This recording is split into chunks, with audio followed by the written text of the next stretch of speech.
తినడానికి ఎక్కడ కూడా ఆదాముకి ఇష్టం లేదు.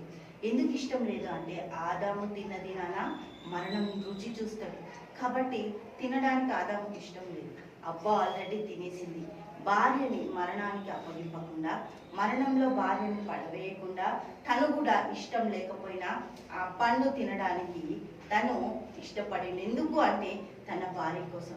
క్రీస్తు ప్రభు ఇన్ని శ్రమల గుండా ప్రయాణిస్తూ ఆ ఒక గొర్రెపిల్ల లోక పాపాలు మోసుకుపోతూ మన కొరకు దేవుడికి మహిమ కలుగుందాక మన జీవితాలు సరిచేయడానికి, మనల్ని ఎక్కడ కూడా విడిచిపెట్టకుండా మనకు కావాల్సింది ఇవ్వడానికి ఆయన ఆ పండు ఆదాము కడపటినట్టు దేవుడికి మహిమ కలుగుందాక. హల్లెలూయా. మొదటి ఆదాము ఆ పండు తిన్నట్టు కడపటి ఆదాము సిలువను మోసిండు. నీ కొరకు నా కొరకు గెత్సెమనే తోటలో ప్రార్థించిండు. దేవుడికి మహిమ కలుగుందాక. మార్కు సువార్త 14వ అధ్యాయము 36వ వచనం చూద్దాం. మార్కు సువార్త 14వ అధ్యాయము 32వ వచనం నుంచి 36 వచనాల వరకు చూద్దాం. వారు గెత్సెమనే అనబడిన చోటునకు వచ్చినప్పుడు ఆయన, నేను ప్రార్థన చేసి వచ్చే వరకు మీరిక్కడ కూర్చుండుడని తన శిష్యులతో చెప్పి పేతురును, యాకోబును, యోహానును వెంటబెట్టుకొని మిగిలిన విభ్రాంతి నొందుటకు చింతాకాంతుడగుటకు ఆరంభించెను.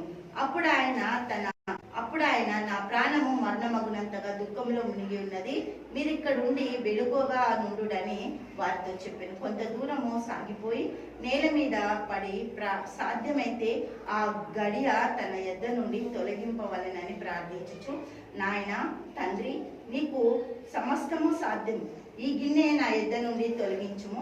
ఆయన నాకు ఇష్టం, దేవునికి స్తోత్రం, ఆయనను నా ఇష్టము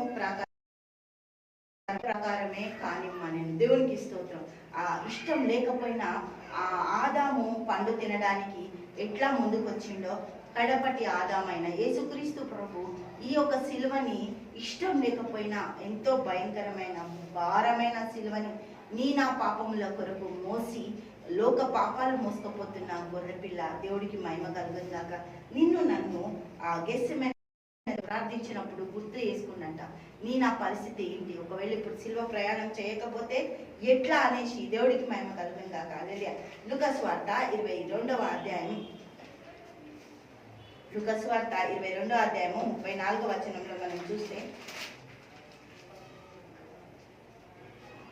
ఆయన, పేతురు, నీవు నన్ను ఎరగవని ముమ్మారు చెప్పు వరకు నేడు కోడి కూయదని నీతో చెప్పుచున్నానెను. మరియు ఆయన, సంచియు జోలయి చెప్పులను లేకుండా నేను మిమ్మల్ని పంపినప్పుడు మీకు ఏమైనా తక్కువ అయినా అని వారిని అడిగినప్పుడు వారు ఏమీ తక్కువ కాలేదని. అందుకు ఆయన, ఇప్పుడైతే సంచి గలవాడు సంచియు జోలయు తీసుకొని పోవలను, కత్తి లేనివాడు తన బట్ట నమ్మి కత్తిని కొనుక్కోవలను. ఆయన అక్రమకారులలో అనగా దేవునికి స్తోత్రం ఎంచబడ్డాడంట. ఆయన అక్రమకారుడు కాదు, అయినప్పటికీ కూడా అక్రమకారుడిగా ఎంచబడ్డాడంట. హల్లెలూయా.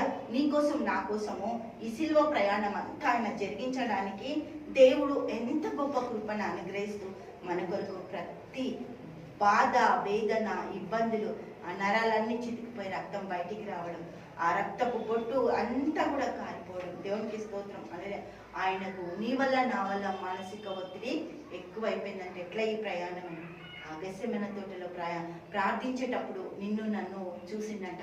అందుకోసమే ఆ ప్రార్థన, అందుకోసమే ఆ సిలువ ప్రయాణం. దేవుడికి మహిమ కలుగుందాక. హల్లెలూయా. తండ్రి యేసయ్యానికి స్తోత్రాలు. ప్రభువా, నీ గొప్ప కృప దయచేయండి, ధాన్యత దయచేయండి, నీ మహిమ దయచేయండి. సిలువలో ప్రయాణించిన తండ్రి ఆ ప్రయాణం నా కొరకు నీ కొరకే అని ప్రభా మేము విశ్వసించి నమ్మి ఇంకా ముందుకు వెళ్ళేటట్టు నీ నమ్మకాన్ని మా జీవితాలలో ఇంకా పెంపొందించండి. విశ్వాసంతో తండ్రి ఈ యాత్రను కొనసాగించడానికి ఈ భూలోకంలో వధువులుగా మమ్మల్ని సిద్ధపరిచి పరలోకపు రాజ్యపు వారసులుగా నిలబెట్టిన దేవానికి కృతజ్ఞతలు చెల్లిస్తూ యేసుక్రీస్తు నామంలో ప్రార్థిస్తున్నాము తండ్రి. ఆమేన్, ఆమేన్, ఆమేన్.